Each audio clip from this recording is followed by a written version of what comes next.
ഭാരതീയ ഇതിഹാസ കാവ്യമായ മഹാഭാരതത്തിലെ ഏറ്റവും ശക്തമായ കഥാപാത്രങ്ങളിലൊന്നാണ് കർണൻ.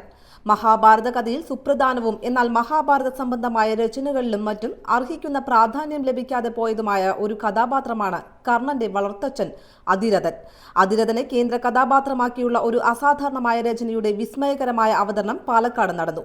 പാലക്കാട് വിക്ടോറിയ കോളേജിൽ തമിഴ് ഡിപ്പാർട്ട്മെന്റും കലാക്ഷേത്ര കലാസാഹിത്യവേദിയും ചേർന്ന് തൈപ്പൊങ്കൽ ആഘോഷത്തിന്റെ ഭാഗമായി സംഘടിപ്പിച്ച സാംസ്കാരിക പരിപാടിയിലെ ഒരു പ്രധാന ഇനമായിരുന്നു പി സഹദേവൻ രചനയും സംവിധാനവും നിർവഹിച്ച് അഭിനയിച്ച അതിരഥനിൻ അഴുകൈ എന്ന തമിഴ് ഏകപാത്ര നാടകം. മഹാഭാരത കഥയിലെ സങ്കീർണവും ഹൃദയം പിളർക്കുന്നതുമായ സംഭവ വികാസങ്ങളാണ് അതിരഥനും അതിരഥപുത്രനായ കർണനും തമ്മിലും ഇരുവർക്കും മറ്റു കഥാപാത്രങ്ങളും ആയുള്ള ബന്ധങ്ങളും വിസ്ഫോടനങ്ങളുമെല്ലാം. അതിരഥ കഥയിലേക്ക് ഒന്ന് കണ്ണോടിക്കാം. കൗരവ രാജാവായിരുന്ന ധൃതരാഷ്ട്രരുടെ സുഹൃത്തായിരുന്നു ചാമ്പാപുരിക്കു സമീപം പാർത്തിരുന്ന ഈ സൂതൻ.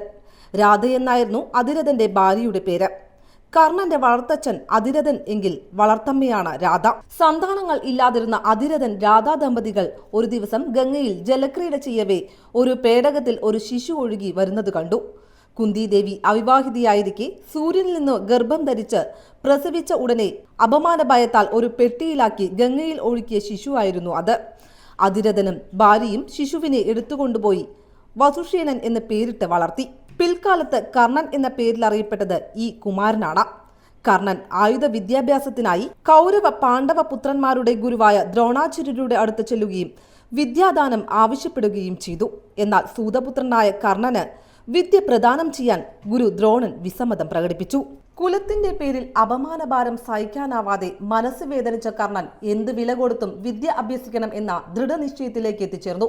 അങ്ങനെ ഭഗവാൻ പരശുരാമന്റെ കീഴിൽ ബ്രാഹ്മണനാണ് എന്ന് നുണ പറഞ്ഞ് ആയുധവിദ്യ അഭ്യസിച്ചു. ദ്രോണാചാര്യരുടെ നേതൃത്വത്തിൽ കുരുക്ഷേത്രത്തിൽ വച്ച് പാണ്ഡവ കൗരവ രാജകുമാരന്മാരുടെ അസ്ത്രാഭ്യാസ പ്രദർശനം നടക്കുമ്പോൾ മത്സരത്തിൽ പങ്കെടുക്കാൻ ചെന്ന കർണന്റെ പദവിയെപ്പറ്റി ഉയർന്ന ആക്ഷേപത്തിന് പരിഹാരമായി ദുര്യോധനൻ ധൃതരാഷ്ട്രരുടെ അനുമതിയോടുകൂടി കർണനെ അവിടെ വെച്ച് അംഗരാജാവായി അഭിഷേകം ചെയ്യുകയുണ്ടായി. കർണൻ അങ്ങനെ രാജകീയ പ്രതാപത്തോടുകൂടി നിൽക്കുമ്പോൾ മേൽമുണ്ടഴിഞ്ഞ് ദേഹമാസകലം വിയർത്തൊലിച്ച നിലയിൽ വടിയുമൂന്നി വൃദ്ധനായ അതിരഥൻ കർണന്റെ സമീപത്തെത്തി.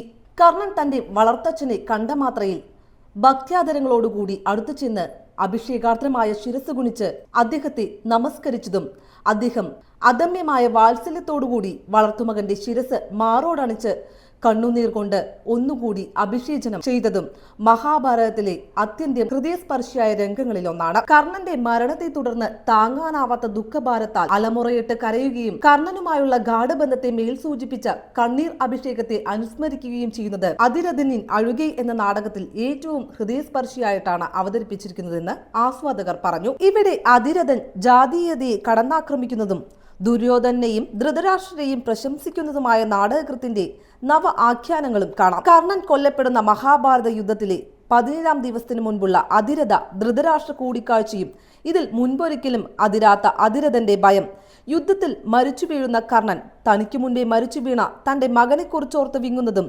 തന്റെ വിയോഗം പെറ്റവർ ഉപേക്ഷിച്ചു പോയ തന്നെ പോറ്റി വളർത്തിയ തന്റെ മാതാപിതാക്കളായ അതിരഥനും രാധയും എങ്ങനെ സഹിക്കുമെന്നോർത്തുള്ള കർണന്റെ സഹിക്കാനാവാത്ത ദുഃഖം, പെറ്റ മാതാവിന്റെയും കണ്ണന്റെയും ചതികൾ ചൂണ്ടിക്കാട്ടി കർണൻ കണ്ണീരാൽ ചിരിക്കുന്നതുമായ രംഗങ്ങൾ ഉജ്ജ്വലമാണെന്ന് ആസ്വാദകർ വിലയിരുത്തി. പുത്രദുഃഖത്തിൽ അതിരഥൻ കർണന് ജന്മം കൊടുത്ത പിതാവായ സൂര്യനെ നോക്കി ജന്മം നൽകിയ ശേഷം നീ ഓടിയൊളിച്ചു, പ്രസവിച്ച ശേഷം കുന്തി അവനെ നദിയിൽ ഒഴുക്കി വിട്ടു, അവനെയെടുത്ത് മാറോടണച്ച് അവനെ എത്രയോ പ്രതിസന്ധികൾക്കിടയിലും ധീരനായി വീരനായി വളർത്തിയ വലുതാക്കിയ അവനെ ഞങ്ങളുടെ ജീവനേക്കാൾ സ്നേഹിക്കുന്ന ഞങ്ങളുടെ ദുഃഖം നിങ്ങൾ എങ്ങനെ അറിയാൻ എന്ന ചോദ്യവും, കുന്തിയെക്കുറിച്ച് പ്രസവിച്ചു പോയവൾ പിന്നെ അവനെ കൊല്ലാൻ വന്നു തുടങ്ങിയ അഗാധ ദുഃഖത്തിലെ രോക്ഷപ്രകടനം എന്നിവയെല്ലാം ഈ നാടകത്തിലെ അതിശക്തമായ രംഗങ്ങളാണ്.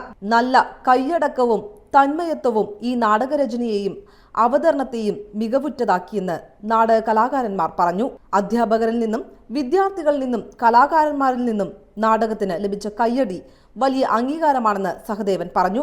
ബംഗാളിൽ ടാഗോറും ഹിന്ദിയിൽ മൈഥിലി ശരൺ ഗുപ്തയും കുന്തികർണ കഥയെ ആസ്പദമാക്കി ഓരോ നാടകീയ കാവ്യം രചിച്ചിട്ടുള്ളതിൽ അതിരഥനും രാധയും കഥാപാത്രങ്ങളാണെന്ന് കാണുന്നു. ഈ പുസ്തകങ്ങൾ ലഭിച്ചാൽ ഇവ കൂടി വായിച്ചുൾക്കൊണ്ട് അതിരഥനിൻ അഴുകൈ നാടകം വികസിപ്പിക്കുവാനും മലയാളത്തിലും ഇതിന്റെ രചനയും അവതരണവും നിർവഹിക്കുവാനുമുള്ള പരിശ്രമത്തിലാണ് സഹദേവൻ.